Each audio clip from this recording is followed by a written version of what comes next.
بسم الله إن الحمد لله نحمده ونستعينه ونستغفره ونعوذ بالله من شرور أنفسنا ومن سيئات أعمالنا من يهده الله فلا مضل له ومن يضلل فلا هادي له أشهد أن لا إله إلا الله وحده لا شريك له وأشهد أن محمدا عبده ورسوله وبعد.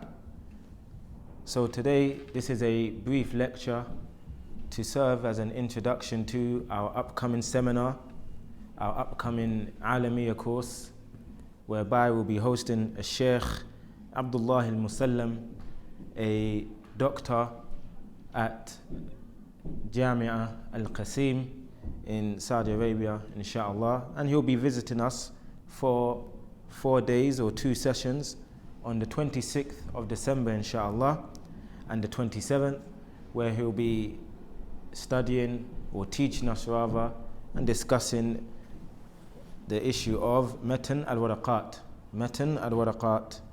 And then again on the 1st and 2nd of January, inshallah, he'll be teaching al-Wasatiyyah, al-Wasatiyyah, inshallah ta'ala.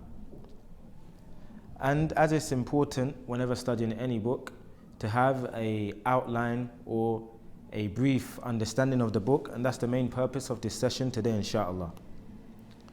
Al-Waraqat is a book, and it's from the Matun, the books that the scholars advise students of knowledge to read, to memorize, and to study.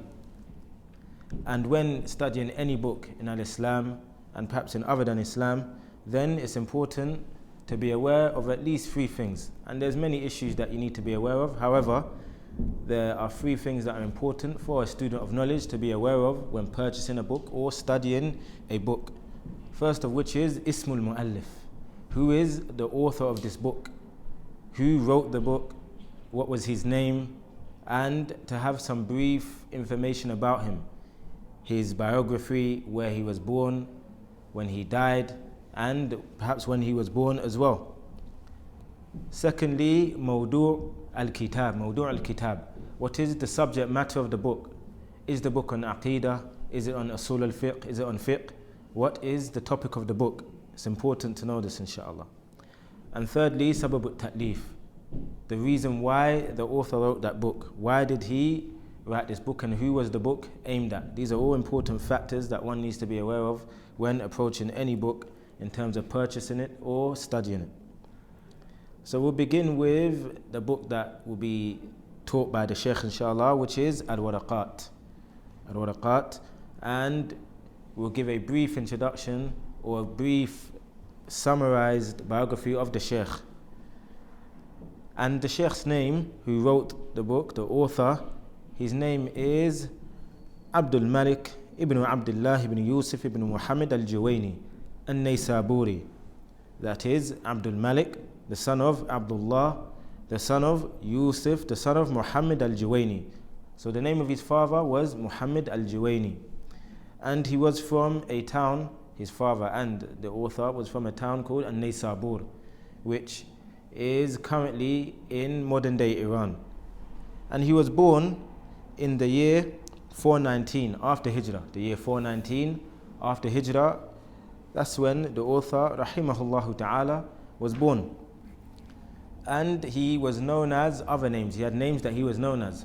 From them was Abul Ma'ali. His kunya was Abul Ma'ali, which indicates his lofty station, that he's called Abul Ma'ali, some scholars have said, due to the level he reached in knowledge. He reached a makana aliyah, a high level in terms of his knowledge.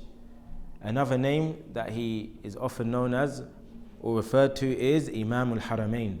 Imam al-Haramain, which means the Imam of the 2 mosques, referring to Mecca and Al-Madinah, referring to Mecca, Masjid al-Haram, and Al-Madinah, Masjid al-Nabawi. And the reason for this is because he traveled to teach in Mecca, in Masjid al-Haram in Mecca, and he taught there for 4 years. And then after, he traveled to Al-Madinah and subsequently taught there for another 4 years. So he had the name or the laqab of Imam al-Haramain, and this is the most famous name of his. This is the most famous name of his, and this is what he is widely known as. In relation to his household and his family, then his father was a scholar, so he was born into a family of knowledge, and him, Imam al-Haramain al-Juwayni, and his father, they were both scholars of the Shafi'i madhab. They were both scholars of the Shafi'i madhab, and it's been said about him that he was raised in a house of knowledge, nasha'a fi bayti ilm, and this is something that is common in the biographies of the scholars. You find that they were born into or raised in families that had an emphasis or had a concern for knowledge and seeking of knowledge and teaching. So this had an effect on him, and most of his tutorship or most of his studying was done at the feet of his father, rahimahumullah ta'ala. And as Juwayni, he grew up, and as he developed his skills in terms of seeking knowledge and teaching, he wrote books, and he authored many books, and the most famous of them are Kitab al-Burhan, a book called Al-Burhan fi Usul al-Fiqh, Al-Burhan fi Usul al-Fiqh. Another famous book of his is At-Talkhis fi Usul al-Fiqh, At-Talkhis fi Usul al-Fiqh. And the most famous and widely accepted and most well-known book of his that he authored was Al-Waraqat fi al-Fiqh, and this is the book that we'll discuss briefly today, insha'Allah ta'ala. And we'll begin with the name of the book. The name of the book is Al-Waraqat fi al-Fiqh, which means pages or papers on Usul al-Fiqh. And Usul al-Fiqh is the science of the principles of fiqh. Principles of fiqh in al-Islam, or as it pertains to the Sharia. And as in regards to the reason as to why he named his book Al-Waraqat, the pages or the papers, a reason that is often mentioned by the scholars is to encourage the student of knowledge that is approaching his book or that wants to learn something from this book to memorize it, because it's only waraqat, which means it's only a matter of pages, as waraqat is the plural of waraqah in Arabic, which means page, waraqah in Arabic.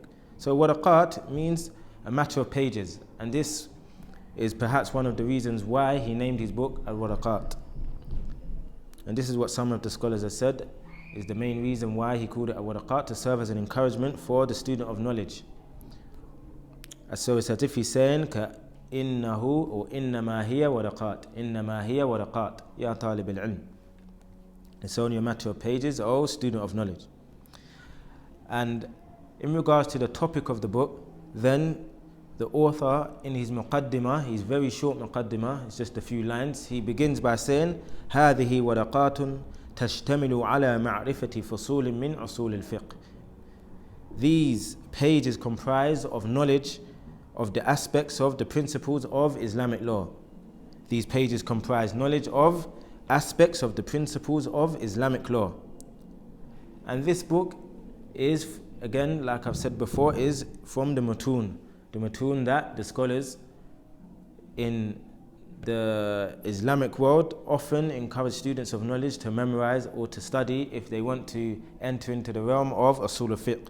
This is the first book that is often recommended for a student of knowledge to study. This is the first book. And the reason why the author wrote the book is to serve as a book for beginners, people that are beginning their journey in the science of Usul al-Fiqh. So if someone's beginning their journey in the science of Usul al-Fiqh, this is the book that they should begin with, and this is one of the reasons why the author wrote this book. And what we'll do now is cover some of the chapters that are found in the book. And there's about 15 or so chapters that the chapters can be categorized into, and the book has been split up into. So the author begins with an introduction that is a few lines. An introduction, it contains a ta'rif of Usul al-Fiqh, a definition of Usul al-Fiqh, and he clarifies the meaning of an asl. What is an asl? Which is the plural of usul, is the singular form rather of usul. What does that mean? and he gives a definition of ilm and knowledge. And then he moves on to the chapter of ahkam, and he covers some of the rulings in al-Islam. Some of the rulings in al-Islam. And this is a book pertaining to the foundations or the principles of al-fiqh. And he continues to discuss the types of speech, how speech can be categorized in terms of how we look at the Sharia, some of the wordings that are found in the Quran and the Hadith, what are the various types of speech. And then he goes on to speak about al-amr wa nahi, orders and prohibitions, or an order and a prohibition. What does that mean in terms of the Sharia, and how do we understand a command, al-amr, or a nahi, a prohibition, as it relates to the Quran and the Sunnah. And then the Shaykh rahimahullah continues to discuss al-am wal-khas, al-am wal-khas, which is specific speech and general speech. How do we understand it, and what does this mean if we find a general topic or a general speech in the Quran and in the Sunnah? What does this mean? He goes on to look at al-mujmal wal-mubayyan, a general speech and something that has been elaborated and clarified, summarized and elaborated. The next chapter or the next topic that is covered is an-nasakh, which is abrogation. How do we know whether a verse has been abrogated, or a ruling rather has been abrogated in the Quran? What are the ways of knowing this? And this is what the Shaykh discusses at this point. Thereafter, he covers consensus, which is al-ijma'. What is al-ijma'? What does it mean if there's a consensus?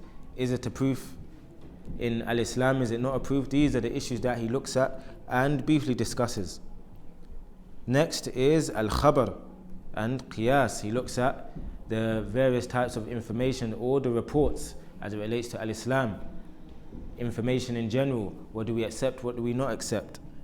And qiyas, which is analogy. What is analogy in Islam or in the Sharia? Is it a proof? And if it is a proof, what are the conditions that need to be there? And how do we use qiyas correctly? This is what's briefly discussed in this chapter. And thereafter he goes on to a chapter that discusses al-ibaha wal-hadar, which is permissibility and prohibition. And he also covers istishab, which is another type of proof in Islam, and he looks at the validity of istishab and what it means to use istishab.